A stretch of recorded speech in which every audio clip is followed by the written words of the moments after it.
Hola, ¿cómo están? El día de hoy vamos a realizar dos entrevistas, las cuales nos van a brindar su punto de vista sobre regular o abolir la prostitución en Colombia.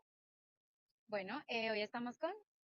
Hola, yo soy Emma Sabina Franco Montoya, yo soy politóloga pues, de formación y además de pues, estudiar la ciencia política, pues me he dedicado mucho al trabajo con mujeres o de enfoque de género, entonces he estado apoyando como colectivos dentro de mi universidad, pero también por fuera, en particular apoyando el proceso de la red abolicionista de Medellín y en este momento trabajo como docente en la Universidad de Medellín justo en temas de ciencia política. ¿Cuáles son, en tu opinión, los principales beneficios de abolir la prostitución en Colombia?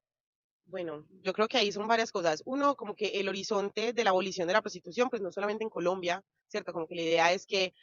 más que pensar en que no se pueda hacer la prostitución o no se deba hacer, es que sea impensable para las personas como pensar que otras pueden ser como compradas, ¿cierto? Entonces, ese es como un horizonte muy amplio. Obviamente no podemos lograr eso en un corto plazo y en todo el mundo, pero en el caso particular, pues que me preguntas de Colombia, yo creo que hay muchos beneficios en cuanto a cómo nos vemos las mujeres, en particular cómo las mujeres colombianas somos exotizadas y sexualizadas pues alrededor del mundo, entonces como cambiar un poco esa visión de lo que somos las mujeres colombianas y también en beneficios sociales y económicos para las mujeres que están en situación de prostitución, o sea, como que la abolición de la prostitución precisamente como propende a que sea impensable que se compren a otras personas, que piense que las personas son como algo que se puede comprar o que el sexo es algo que se puede comprar, entonces como que busca cambiar las condiciones materiales de existencia de estas mujeres que están en prostitución, muchas veces porque es su única salida, pues sienten que no hay ningún otro horizonte para ellas, víctimas del conflicto armado en su mayoría, por ejemplo, que empezaron en este mundo desde que eran niñas, entonces como dar las oportunidades para que quienes quieran hacerlo en su propio tiempo, a su propio paso, puedan salir de esta dinámica, creo que es lo más valioso que podría dar la abolición de la prostitución en Colombia. ¿Cuáles crees que podrían ser las medidas para abolir la prostitución en Colombia? Bueno, yo creo que son muchas, o sea, como que la abolición de la prostitución lo que piensa es que más que atacar a las mujeres que están en prostitución es entender como por qué llegaron allá y no solo entender ellas por qué están allá, sino quiénes son las personas que compran sexo, o sea, quiénes son las personas que creen que pues, el sexo es un derecho o algo a lo que deben acceder. Entonces, principalmente es uno buscar disminuir la demanda de prostitución, o sea, las personas que compran sexo a partir de sanciones hacia estas personas, pero creo que más allá de eso, lo más importante son como reformas estructurales para garantizar derechos para las mujeres en Colombia. ¿Cuáles son las medidas que tú adoptarías si pudieras abolir la prostitución? Y, por ejemplo, ¿cómo abordarías las críticas que se dan según esas medidas que propones, que hacen frente al abolicionismo, que dicen que esto aumentaría la clandestinidad de la prostitución y empeoraría la protección de los derechos de las mujeres que se dedican a la prostitución?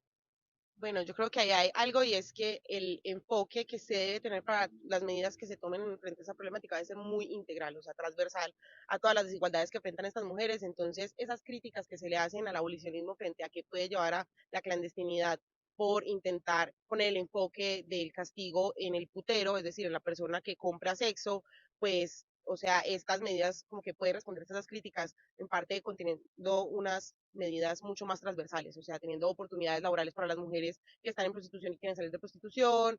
acceso a salud integral, por ejemplo, acceso a educación integral, porque muchas de estas son víctimas de conflicto armado y requieren como ciertos tratos psicológicos, por ejemplo, las mujeres en prostitución tienen trastorno de estrés postraumático mucho más grande que el de algunas personas que estuvieron en la guerra, entonces como todas esas medidas de salud, de educación, laborales, como que pueden ayudar a que esa idea de que apuntar hacia el putero lleva a la clandestinidad, pues se derrumbe un poco, o sea, se den cuenta que no necesariamente llevaría a eso, porque es mucho más integral la solución que simplemente decir hay que atacar a quienes consumen prostitución. ¿Y cómo crees tú que la abolición de la prostitución podría mejorar las condiciones laborales y la seguridad de las trabajadoras sexuales en este país? Yo creo que hay varias cosas. Uno, entender también en la dinámica de la prostitución los contextos criminales que están alrededor de ella, ¿cierto? Entonces, tenemos en casos como Medellín, en el Parque Lleras, que más de 12 combos controlan la zona y controlan a las mujeres en prostitución allí. Entonces, digamos que una postura abolicionista, o sea, que busque restribuir y, digamos, como resarcir los derechos de estas mujeres en prostitución, pues va a lograr protegerlas de estas dinámicas violentas en las que se enfrentan en su labor del día a día. O sea, ellas se ven amenazadas, muchas de ellas, para poder ejercer su, pues como este ejercicio, valga la redundancia, de la prostitución. Entonces, como que el enfoque abolicionista podría ayudar a que el Estado intervenga y proteja, pues como que garantice su seguridad y que ya, o sea, pensemos en un horizonte más allá de la prostitución. Igual el enfoque abolicionista, como se centra es en quienes demandan prostitución o en quienes son los proxenetas, en este caso las bandas criminales, pues entonces no pone el foco en la mujer. Entonces las mujeres que digan que quieren estar en prostitución todavía pues deberían tener como esta posibilidad de hacerlo sin que ni el Estado ni estas personas como de las bandas criminales estén controlándolas. Entonces creo que por ahí. Suponiendo que en vez de abolir vamos a regular esto como una profesión, ¿qué críticas tendrías tú frente a esa regulación?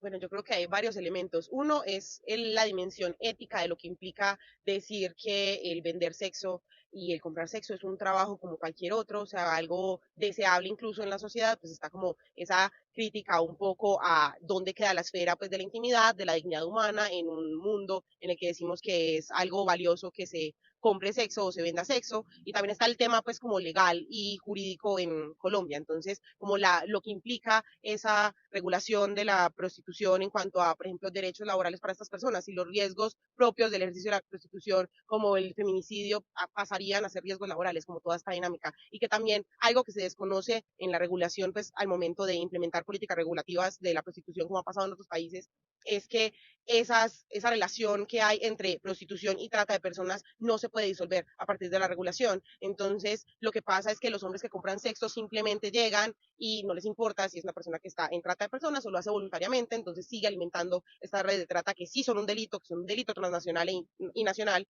y entonces como que pasa a vulnerar los derechos de estas mujeres y que también desconoce un poco la realidad de las mujeres en Colombia en un contexto de violencia sexual constante, en un contexto de crimen y de conflicto armado y también en un contexto en el que la mayoría de las mujeres en prostitución entran desde que son menores de edad, entonces son víctimas de explotación sexual comercial de niños, niñas y adolescentes, que también es un delito. Entonces, como que desconoce, el regular prostitución desconoce todas esas dinámicas y como que podría llevar a problemáticas mucho más grandes en el país.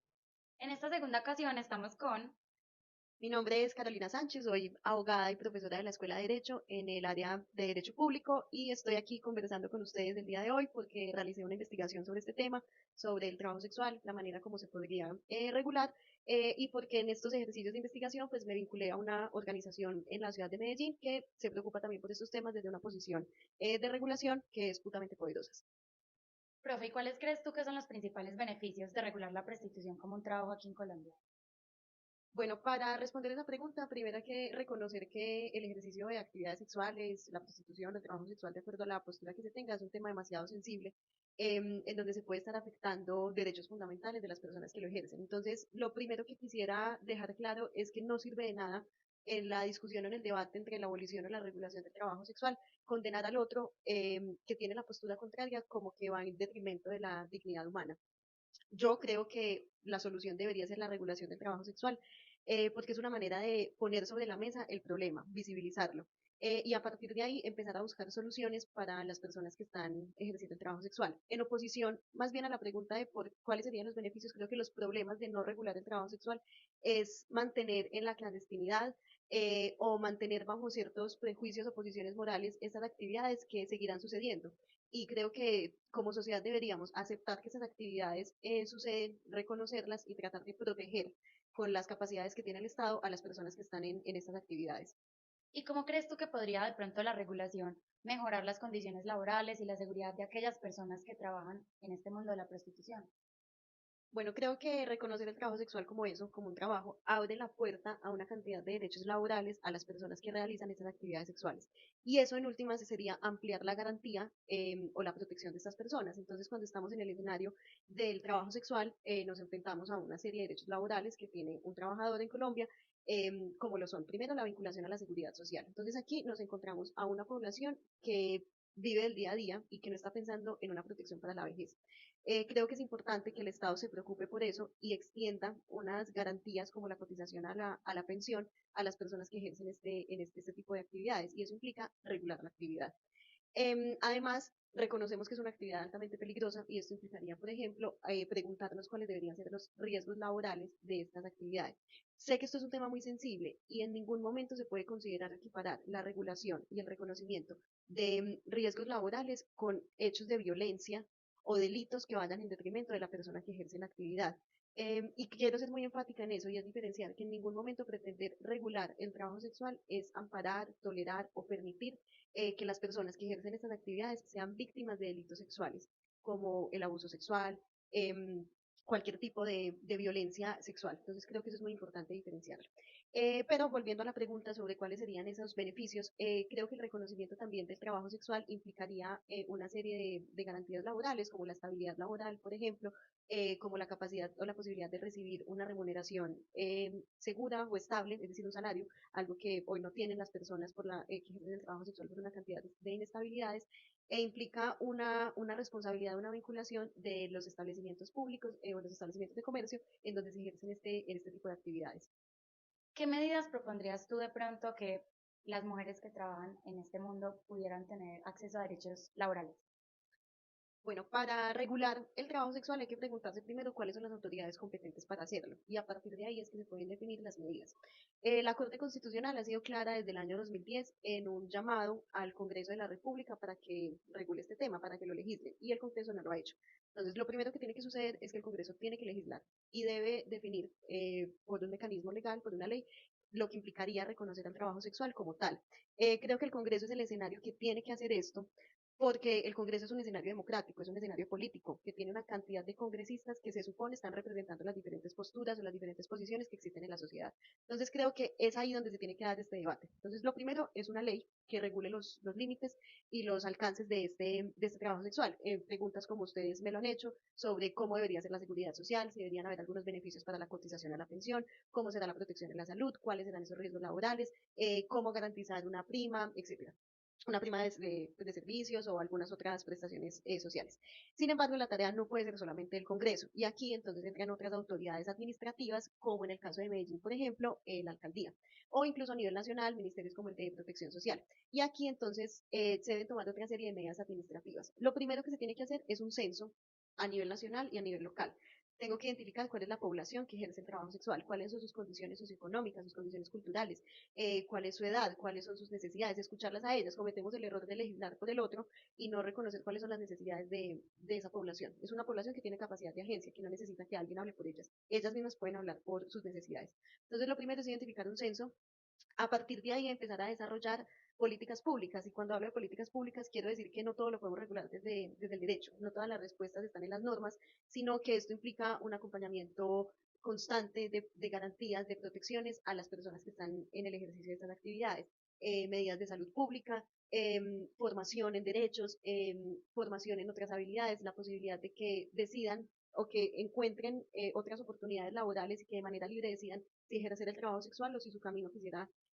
ser otro. Y eso pues implica un protagonismo, una decisión de la administración pública, pero también una vinculación con otros entes de la sociedad pues que estén dispuestos a vincularse a esta actividad. Por último, me gustaría preguntarte, ¿qué críticas le harías tú a la postura abolicionista? Bueno, creo que aquí se ha planteado un debate que es muy álgido y a veces termina siendo ofensivo de un lado a otro. Entonces, antes de decir las críticas, quiero decir que puede que tengamos muchas cosas en común. Puede que haya muchos puntos en común entre una posición abolicionista y una posición regulacionista frente al ejercicio del trabajo sexual, y es que ambos buscamos la protección, sobre todo de la mujer que ejerce esas actividades, y el reconocimiento de su dignidad. En lo que puede que no coincidamos sea en el cómo, pero quiero reconocer o señalar que no está bien decir que el otro que piensa diferente a mí es una persona que atenta contra los derechos o que está actuando de mala fe, porque creo que eso no aporta nada a la discusión. Es reconocer que ambos estamos buscando, actuando de buena fe y buscando el reconocimiento de la dignidad del otro, pero estamos buscando mecanismos diferentes. Desde la regulación, creo que es una manera de garantizar esa dignidad, y algo que no encuentro en el abolicionismo o que le critico un poco es de alguna manera alguna ingenuidad o una utopía, y es pensar que con abolirlo legalmente desaparecerá socialmente. Creo que hay una desconexión entre la norma y el fenómeno social. Y creo que es un error en el que caemos los abogados y es pensar que con normas solucionamos el mundo. Creo que no. Creo que hoy expedir una norma, y lo hemos visto con las medidas de la alcaldía, pues en la realidad eso no cambia. Es decir, no porque un día el alcalde se levante y diga se prohíbe el ejercicio de la prostitución en la calle A y en la calle B, eso va a suceder. Es como si un día yo me levantara y dijera se prohíbe la pobreza. No va a suceder. Entonces, creo que sería una medida que se quedaría corta. Entiendo las buenas intenciones, pero creo que en una regulación donde abordemos el fenómeno, reconozcamos la capacidad de agencia que las mujeres están ahí, reconozcamos que las mujeres que están ahí no son un grupo homogéneo, hay mujeres que los hacen por necesidad, por condición, por falta de oportunidades laborales, hay otras que lo hacen porque libremente lo escogen, lo encuentran como una buena oportunidad económica. Entonces hay que empezar a conocer esas particularidades, pero no a desconocer esa capacidad de las mujeres de decisión. Hay otros debates más profundos sobre estas discusiones, como por ejemplo si la necesidad económica nublaría la libertad o la capacidad de decisión de una persona. Em, pero yo ahí planteo otras discusiones como, por ejemplo, si la necesidad fuera un criterio suficiente que consideramos los abogados cuando estamos analizando la comisión del delito o no. ¿Cierto? Entonces, creo que tenemos que reconocer, no minimizar, no invisibilizar la capacidad de decisión que tienen las mujeres que ejercen este trabajo y creo que regularlo es la manera de poner esta discusión sobre la mesa. De plantear alternativas entre todos y buscar una respuesta a este problema más que simplemente prohibirlo o condenarlo. Y el llamado a las personas, a los estudiantes que escuchen esto, es no ser indiferentes frente al problema. Pregúntense, yo que tengo que ver con una trabajadora sexual, la primera respuesta puede ser que ninguna, pero pensemos que cualquiera puede estar en esa situación, es decir, el trabajo sexual no es un fenómeno ajeno, las personas que lo ejercen no son diferentes, son personas llenas de dignidad y de derechos como cualquier otra persona. Entonces creo que es una deuda que tenemos como sociedad que deberíamos empezar a saldar. Y una manera de hacerlo es por lo menos planteando estas discusiones y preguntándome yo qué opino frente al tema.